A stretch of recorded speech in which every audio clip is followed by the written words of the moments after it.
Putin kembali bergerak. Moldova jadi target berikutnya. Risiko, peluang, dan kalkulasi geopolitik yang bisa mengubah peta dunia. Siapakah yang akan menang? Jangan lewatkan analisis mendalamnya di video ini.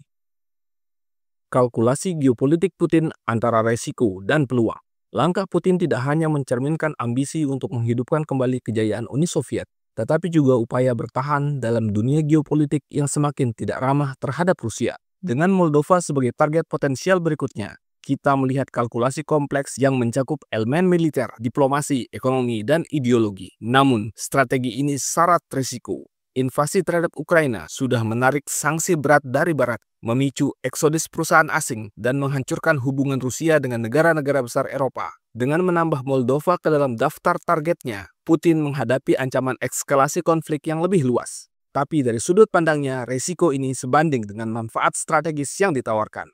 Bagaimana dimensi militer dalam mengelola dua konflik sekaligus? Jika Rusia benar-benar memutuskan untuk menginvasi Moldova, itu berarti membuka front kedua dalam perang yang sudah menguras sumber daya dan moral tentara Rusia. Ukraina telah menunjukkan bahwa operasi militer yang cepat dan mudah seringkali berubah menjadi perang gerilya yang berlarut-larut. Moldova mungkin tampak seperti target yang lebih lemah, tapi ada beberapa tantangan yang signifikan. Tantangan pertama, keterbatasan logistik. Moldova tidak memiliki kekuatan militer yang besar, tetapi pasukannya dapat memanfaatkan dukungan dari komunitas internasional untuk menghambat pergerakan Rusia.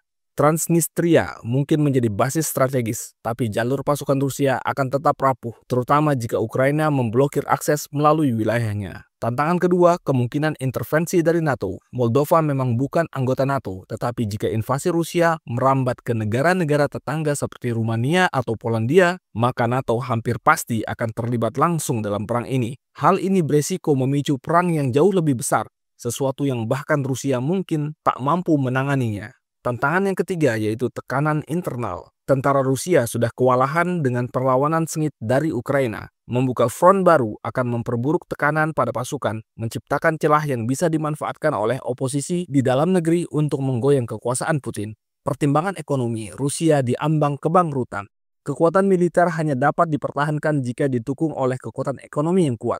Namun Rusia saat ini menghadapi krisis ekonomi akibat sanksi Barat. Beberapa dampak signifikan antara lain, penurunan ekspor energi. Rusia sangat bergantung pada pendapatan dari minyak dan gas. Namun, sanksi dan diversifikasi energi di Eropa telah memangkas pendapatan ini secara drastis. Dengan situasi ini, invasi ke Moldova bisa menjadi beban finansial yang tidak dapat tertanggungkan. Dampak yang kedua adalah isolasi teknologi. Rusia semakin tertinggal dalam hal akses ke teknologi canggih, termasuk komponen-komponen penting seperti semikonduktor. Ini mempengaruhi kemampuan Rusia untuk memproduksi senjata canggih yang diperlukan dalam perang modern. Dampak yang ketiga adalah ketergantungan pada Cina. Rusia semakin bergantung pada Cina untuk mengisi celah ekonominya. Tetapi hubungan ini tidaklah seimbang, dengan Cina memegang kendali lebih besar dalam menentukan arah hubungan bilateral. Ini membuat Rusia lebih rentan terhadap tekanan dari Beijing. Namun Putin tetap pada narasinya, perang melawan hegemoni Barat. Bagi Putin, invasi ke Moldova dapat diposisikan sebagai langkah simbolis untuk melindungi wilayah bekas Uni Soviet dari pengaruh Barat. Namun, narasi ini menghadapi beberapa tantangan. Yang pertama, adanya resistensi lokal.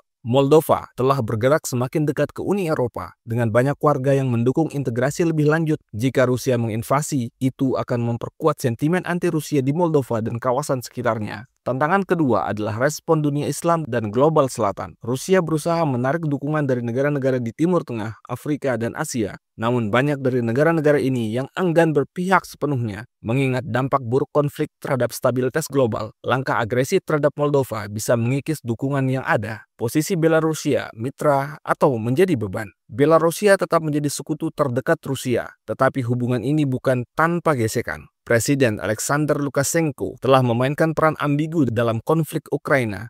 Kadang-kadang tampak mendukung Rusia, tetapi juga berusaha menjaga otonomi Belarusia. Jika Belarusia secara aktif terlibat dalam invasi Moldova, itu bisa memperkuat aliansi mereka, tetapi juga meningkatkan tekanan dari Barat yang mungkin akan memperketat sanksi terhadap Minsk. Dinamika global, multipolaritas, atau kekacauan. Langkah Rusia di Moldova tidak dapat dipisahkan dari tren global yang lebih besar. Dunia semakin terpecah menjadi blok-blok kekuatan. Kekuatan yang pertama, Amerika Serikat dan NATO. Barat telah mencoba memulihkan kekompakan di antara negara-negara NATO, Konflik ini memberikan alasan bagi mereka untuk meningkatkan pengeluaran militer dan memperkuat aliansi. Blok yang kedua, China sebagai faktor penentu. China sebagai mitra ekonomi utama Rusia memiliki posisi strategis untuk mempengaruhi hasil konflik ini. Jika China memutuskan untuk mendukung Rusia lebih kuat, itu bisa mengubah keseimbangan kekuatan di kawasan. Blok yang ketiga adalah negara-negara non-blok. Banyak negara-negara non-blok seperti India dan Indonesia berusaha menjaga netralitasnya, namun tekanan dari kedua belah pihak semakin meningkat, membuat mereka sulit mempertahankan posisi ini dalam jangka panjang. Apa yang akan terjadi selanjutnya? Jika Rusia sukses di Moldova, maka itu akan memperkuat narasi bahwa Barat tidak mampu menghentikan ekspansi Rusia. Ini juga akan memberikan pijakan strategis untuk lebih kuat bagi Rusia di Eropa Timur. Namun jika Rusia gagal, maka kegagalan di Moldova bisa melemahkan reputasi internasional Rusia dan mempercepat isolasi politik serta ekonomi negara tersebut. Ini juga memicu ketidakpuasan domestik yang lebih besar terhadap pemerintahan Putin. Kemungkinan yang ketiga, konflik meluas. Konflik ini memiliki potensi untuk meluas ke negara-negara tetangga, memicu konfrontasi langsung antara NATO dan Rusia. Ini adalah skenario yang paling berbahaya dengan dampak global yang tak terduga. Langkah Putin di Moldova akan menjadi ujian besar bagi visi geopolitiknya. Apakah ini akan memperkuat posisi Rusia di panggung dunia atau justru mempercepat kemundurannya? Yang pasti, setiap langkah akan membawa konsekuensi besar, tidak hanya bagi Rusia dan Moldova, tetapi juga bagi stabilitas global. Di tengah ketegangan ini, dunia menghadapi masa depan yang penuh ketidakpastian, di mana setiap keputusan dapat mengubah arah sejarah menuju kemakmuran atau kehancuran.